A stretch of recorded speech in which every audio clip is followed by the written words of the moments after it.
Coba kamu kasih tips dulu untuk aku. Kasih tips dulu coba untuk aku. Tak manusia cara diet yang sehat, tapi tidak bisa menghindari yang namanya makan makanan Palembang.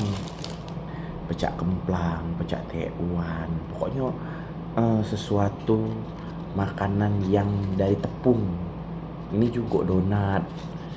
Itu kan makanan dari tepung yang sebenarnya tidak sehat. Tapi aku tuh tidak bisa menghindarinya. Pengen ya nak menghindarinya tuh cak mano cak itu. Caknya mulai besok belah itu hindari makan makanan karbohidrat, terutama tepung nih, pempek, somai, apalagi kemplang, burgo.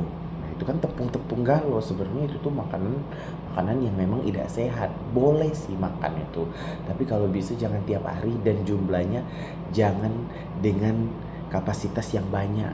Kapasitas.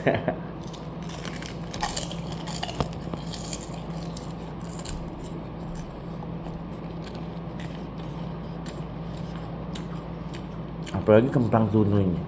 Kemplang tunu ini tidak bisa dihindari karena endul.